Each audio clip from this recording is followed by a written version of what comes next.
la joie de vous recevoir tous ce matin dans ce cadre de Sainte-Anne, d'Ensemble pour la République, qui est porté par le président pour un Congo uni, démocratique, prospère, juste, la République, un Congo nouveau est possible. De ce fait,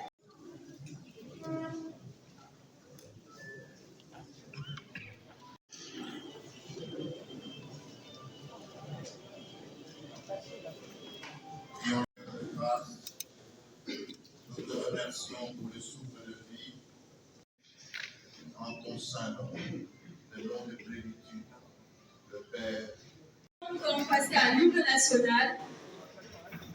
DJ, l'hymne national. Je vous prie de vous mettre debout.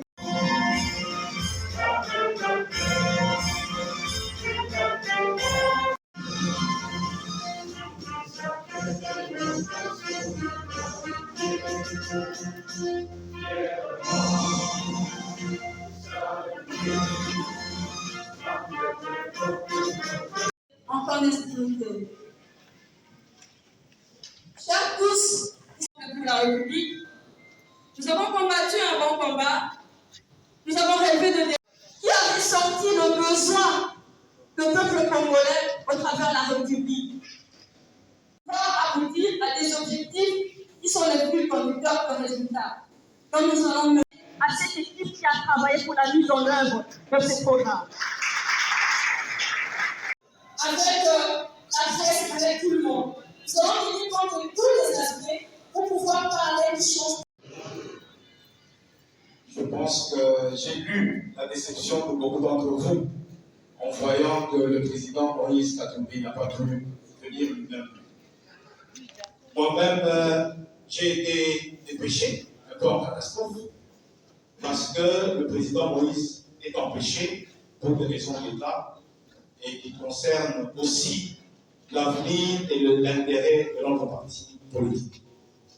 Étant entendu que c'est le parti qui a élaboré le programme et que le président Moïse en est le porteur, il a trouvé bon qu'un membre du parti le présente. Le secrétaire général étant empêché, parce que vous savez qu'il y a des concertations, il m'a donc désigné pour que je puisse présenter ce programme à sa place.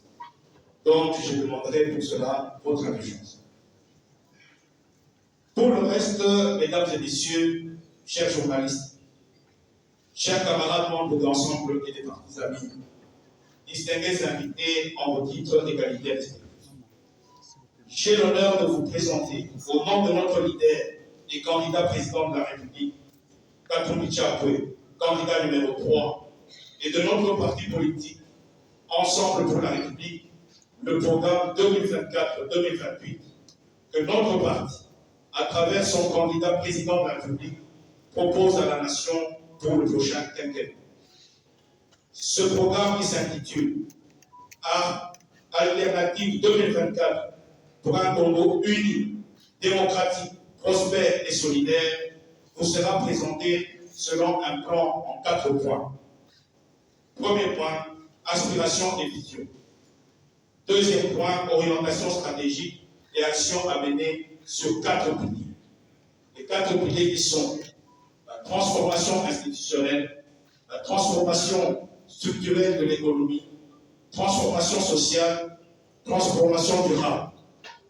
Ces orientations stratégiques et actions à mener s'articuleront autour des objectifs, autour de l'objectif principal, qui sera décliné en objectifs spécifiques par secteur, et nous épinglerons quelques actions principales à mener pour atteindre ces objectifs, indiquant par des cibles et chiffres concrets dans certains domaines. En troisième lieu, nous parlerons du cadrage macroéconomique et financement du programme. Et enfin, il y aura la conclusion. Ici, je demanderai votre indulgence parce qu'il s'agit pour notre parti et pour nous d'un moment important. Comme vous aurez à le constater, ce programme se décline en 4 piliers, en 36 objectifs spécifiques, 291 actions, et ce programme est un programme qui a un coût de 141 milliards. Donc, il est important de savoir que les éléments que nous allons dégager ici concernent uniquement les quelques points saillants, parce qu'il n'était pas possible de dégager l'ensemble des points et des actions à mener par ce programme. Donc, en ce qui concerne les aspirations et la vision, le candidat Moïse Katumbi Tchapoué ambitionne d'assurer une république démocratique du Congo stable, sûre et prospère pour tous. La vision se décline dans les objectifs quantitatifs suivants. Si vous pouvez mettre les objectifs quantitatifs. Voilà. Donc, nous avons le tableau qui décline les objectifs quantitatifs. Ce sont les objectifs sur lesquels, en fin de parcours, nous devons être jugés. Nous pensons atteindre à l'horizon 2028 un taux de croissance du PIB de 14%, en partant d'un taux de croissance pour l'année prochaine, déjà 2024, de 10,5%, ce qui ferait un taux moyen de croissance d'environ 12% sur le quinquennat. Le taux d'inflation durant la période doit être maintenu, ça c'est un indicateur à 6%. On sait qu'aujourd'hui, ce taux est autour de 28%. Donc, il faudra des actions énergiques pour le ramener dès l'année prochaine à 6%. Et c'est un indicateur. Lorsque nous dépasserons, nous saurons que nous sommes en dehors des objectifs que nous devons atteindre. Le taux de mortalité infantile inachevée et chaotique, une insuffisance de l'appareil statistique dans l'accompagnement du processus de développement et une société gangrénée par une corruption omniprésente et multiforme. L'objectif principal sera donc de rebâtir progressivement un État congolais fort, fiable et stable et restaurer son autorité ainsi que sa crédibilité à l'intérieur comme à l'extérieur du pays. Sous ce pilier, nous avons 11 objectifs spécifiques. Il est clair que chaque objectif spécifique est accompagné d'un certain nombre d'actions. Je vous avais dit qu'il y avait 291 actions, donc je ne vais pas énumérer toutes les actions pour chaque objectif spécifique, mais je vais en relever quelques-uns. L'essentiel, c'est que vous compreniez que le plus gros et l'essentiel des secteurs de la vie communautaire de notre pays a été touché. L'objectif spécifique numéro 1 concerne les FARDC. Parce que, comme vous le savez, la priorité absolue pour Ensemble pour la République et pour le président Moïse Katumbi, c'est rétablir l'intégrité du territoire. Donc, pour cela, nous devons mettre en place une armée républicaine composée d'unités disciplinées, plus rationalisées, plus mobiles, plus professionnelles, mieux équipées et respectueuses des droits de l'homme. Pour atteindre cet objectif, les actions ci-après seront entreprises. 1. La restructuration de l'organisation des forces armées de la RDC pour simplifier la chaîne de commande. L'augmentation de la puissance de feu et de dissuasion des FARDC avec un recrutement massif des jeunes et l'acquisition d'équipements modernes. L'augmentation de la solde et des allocations familiales des militaires. Je pense que vous avez suivi le président d'Ensemble, notre candidat Moïse Katumbi, qui a dit que l'un des principaux problèmes de notre armée donnée, c'est la motivation. Cette armée qui est mal payée ne peut pas être suffisamment motivée pour gagner une guerre. Donc, dans le budget que nous comptons mettre en place, l'armée, l'augmentation des salaires, de la solde des militaires et des frais de ménage doit être sérieusement considérée. L'introduction de la citation directe dans les juridictions militaires pour bannir l'impunité des officiers réputés intouchables.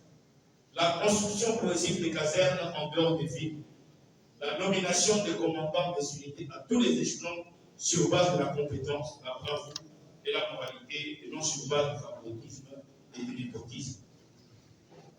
L'interdiction d'affectation des commandants d'unités dans leur province d'origine. Vous savez très bien qu'à l'Est, beaucoup de commandants locaux sont devenus pratiquement des chefs coutumiers et refusent d'être mutés dans d'autres provinces. Donc, avec l'avènement de Moïse Katumbi, il ne sera plus question que les commandants soient des chefs coutumiers et qu'ils soient originaires de leur province. Lié à cet objectif central de restauration de la paix et de la sécurité, nous allons prioriser les conflits devenus endémiques de l'Est du pays avec pour principal objectif d'anéantir toutes les forces négatives en vue de rétablir la paix dans les provinces de l'Ituri, du Nord Kivu et du Sud Kivu. À cet effet, nous allons allouer dans les 5 prochaines années 11,3 milliards de dollars au secteur de la défense, dont 7,1 milliards en dépenses courantes et 4,2 milliards en dépenses d'investissement. Les dépenses courantes représentent une moyenne annuelle de 1,4 milliard de dollars et constituent une augmentation de 56% par rapport à l'actuel budget qui est de 899 millions de dollars.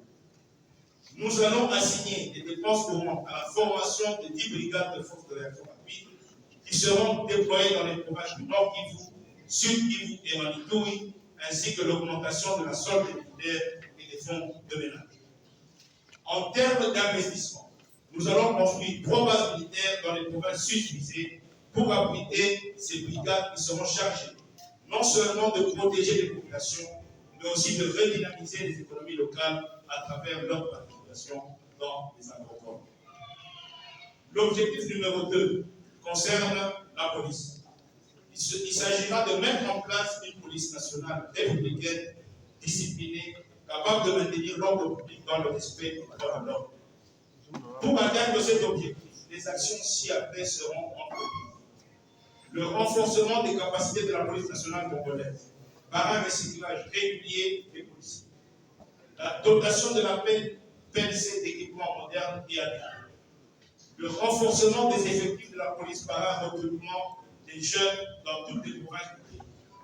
L'augmentation de l'eau et des organisateurs. J'ai discuté avec eux, ils m'ont dit que Moïse Katumbi, c'est beaucoup les autres. Il n'y en aura pas de nécessité. Donc, moi,